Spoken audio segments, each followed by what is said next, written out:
Israel और Hamas के बीच पिछले एक साल से जंग जारी है। इसके कारण 6 अक्टूबर 2023 से ही मिडल ईस्ट में तनाव अपने चरम पर है। आलम यह है कि हमास और हिजबुल्लाह के बाद इसराइल के खिलाफ आतंकी संगठन इस्लामिक रेजिस्टेंस ने भी अपना मोर्चा खोल दिया है। जंग के बाद हिजबुल्लाह का साथ देने के लिए इस्लामिक रेजिस्टेंस भी अब मैदान में उतर गया है। इस्लामिक रेजिस्टेंस ने इराक में इजरायली कब्जे वाले इलाकों में हमला किया। इस्लामिक रेजिस्टेंस ने अल अरकब मिसाइल के साथ साथ ड्रोन से भी हमला किया। इस्लामिक रेजिस्टेंस ने इराक में इजरायली कब्जे वाले इलाकों में सेना ठिकानों को भी अपना निशाना बनाया। इस्लामिक रेजिस्टेंस ने जॉर्डन घाटी और नकाब शहर पर यह हमला किया। इस्लामिक रेजिस्टेंस के हमले के बाद जगह जगह तबाही का मंजर दिख रहा है। इराक का ये वो इलाका है जिस पर इजराइल का पूरा कंट्रोल है और वो वहाँ से सेना सेंसरशिप भी लगा रखा है। इन सब के बीच सीरिया से बड़ी खबर आ रही है। सीरिया ने दावा किया है कि इजराइल की फौज ने उसके ऊपर भी हवाई हमला किया है। सीरिया एयरफोर्स के मुताबिक इजराइल डिफेंस फोर्स IDF उसके शहर टॉर्टस को निशाना बनाकर मिसाइलें दाग रहा है। हालांकि उसने समय रहते ही इजरायली मिसाइलों को हवा में ही ढेर कर दिया। इन सब दावों के बीच इजराइल के निशाने पर अब हिजबुल्लाह है। गाजा पट्टी में अपनी पकड़ मजबूत करने के लिए IDF पिछले कुछ दिनों से दक्षिणी लेबनान में हिजबुल्लाह के ठिकानों को तबाह करने में जुटा है। इजराइल का खास संदेश है कि हमास का खुलकर साथ देने वाले हिजबुल्लाह के आतंकियों को सज़ा दी जाएगी और उसके साथ तबाह कर दिया जाएगा।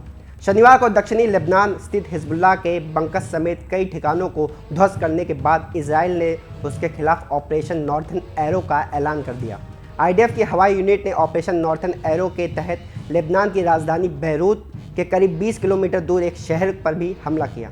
इस हमले में कई आतंकियों के मारे जाने की खबर है। इसके साथ ही इजराइल की एयरफोर्स ने एक घर और फिर एक ट्रक को भी अपना निशाना बनाया। इस अटैक में हिजबुल्लाह की मिसाइली यूनिट का कमांडर इब्राहिम खुबैसी के मारे जाने की भी खबर सामने आ रही है। हिजबुल्लाह के ताज़ा हमलों के बाद लेबनान में हर तरफ तबाही और बर्बादी के निशान देखने को मिल रहे हैं। पिछले 3 दिन से इजरायली लगातार लेबनान पर हमला कर रहा है। बीते 24 में से 36 घंटों में इजरायली एयरफोर्स ने लेबनान के अंदर घुसकर हिजबुल्लाह के 1500 से ज़्यादा आतंकी ठिकानों और बंकरों को उड़ा दिया है। इसके साथ ही इजराइल ने लेबनान से तेल अवीव पर ही हमला किया। इजरायली एयरफोर्स ने नजफ के लॉन्च पैड पर भी भीषण हमला किया और उसे तबाह कर दिया। इजराइल के फाइटर जेट के हमले के बाद से तेल अवीव में लगातार सायरन बज रहा है। लेबनान का आरोप है कि इस हमले के लिए इजराइल ने बैलिस्टिक मिसाइलों का इस्तेमाल किया है। इस बीच हिजबुल्लाह के आतंकियों ने भी पलटवार किया है।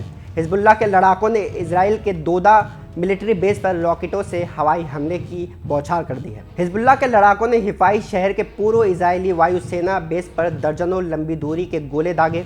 ये पहली बार है जब हिजबुल्लाह ने इन रॉकेटों का इस्तेमाल इजराइल के खिलाफ किया है। बुधवार सुबह से नॉर्थ इजरायली इलाकों को टारगेट करते हुए हिजबुल्लाह ने 400 से ज़्यादा ताबड़तोड़ रॉकेट दागे। इन हमलों से नॉर्थ इजराइल के इलाकों में सायरन की आवाज़ सुनी गई। हिजबुल्लाह के हमले का असर उत्तर पूर्वी इजरायली इलाकों में देखा गया। इसके साथ ही हिजबुल्लाह ने इजराइल के सफ़ेद शहर पर भी हमला किया। हिजबुल्लाह के इस हमले को इजरायली लगातार नाकाम करने की कोशिश में जुटा है। इजराइल आयरन डोम के जरिए हिजबुल्लाह के रॉकेट को आसमान में ही रोकने की कोशिश में जुटा है। आपको हमारा ये वीडियो कैसा लगा हमें कमेंट बॉक्स में ज़रूर बताएं। देश दुनिया की तमाम खबरों के लिए देखते हैं न्यूज़ स्टेट। धन्यवाद। न्यूज नेशन अब व्हाट्सएप पर खबरों की ताज़ा अपडेट के लिए न्यूज नेशन के इस QR कोड को स्कैन करें।